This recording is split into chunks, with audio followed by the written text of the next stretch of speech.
alamat ng malunggay. Noong unang panahon, sa gitna ng masaganang kaharian ng sariwa, naninirahan ang isang batang nagngangalang Malu.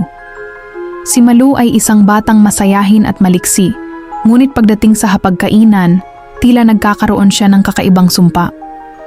Sa bawat paglapag ng mangkok, ng mainit na sopas na may sahog na berde, agad siyang napapangiwi at mabilis pa sa kilat na nagtatago sa ilalim ng kanyang kama. Para kay Malu, ang mga gulay ay parang mga kalaban na dapat iwasan. Mayroon siyang super amoy na kayang kumilala ng ampalaya kahit nasa kabilang kalsada pa ito. Ang kanyang mga paborito ay puro candy, cake, at mga pagkaing kulay pula o dilaw lang. Yak! Ayaw ko ng luntian. Gusto ko lang ay matatamis at malinamnam. Parati niyang hiyaw na umaalingaw-ngaw sa buong bahay. Isang gabi, habang ang lahat ay natutulog, pasimpleng lumapit si Malu sa bintana dala ang kanyang hindi naubos na hapunan. Habang dahan-dahan niyang itinatapon ang mga gulay sa labas, biglang huminto ang lahat. Ang hangin ay naging malamig at ang paligid ay nabalot ng isang nagniningning na berdeng liwanag. Mula sa liwanag, lumitaw ang diwata ng luntiang dahon.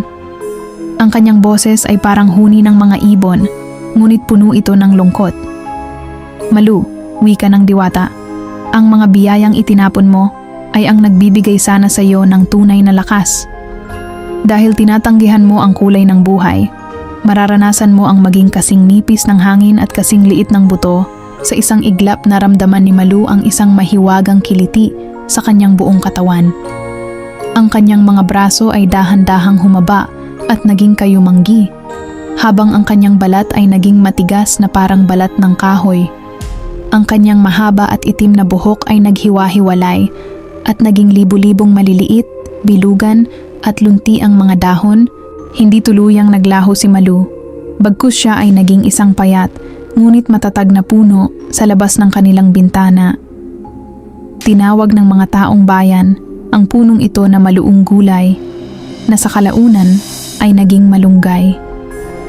Napansin ng lahat na kahit payat ang puno, hindi ito basta-basta nababali kahit hagupitin ng malakas na bagyo. Isang paalala ng matigas na ulo ni Malu. Ngunit ang pinakamalaking himala ay natuklasan ng ang mga bata sa nayon ay nagsimulang manghina. Nang subukan nilang ilaga ang maliliit na dahon ni Malu, nagkaroon ng mga ito ng pambihirang lakas.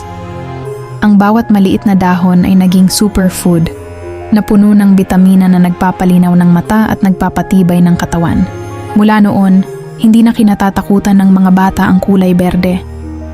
Sa bawat mangkok ng sopas na may malunggay, naaalala nila ang kwento ni Malu, ang batang dating ayaw sa gulay, na ngayon ay naging simbolo ng lakas at buhay para sa lahat. Gininto ang aral. Ang pagiging malakas at matatag na parang puno ng malunggay ay nagsisimula sa bawat kutsara ng masustansyang pagkain. Huwag matakot sa kulay berde dahil iyan ang kulay ng buhay at lakas. Hanggang sa muli. Salamat sa pakikinig.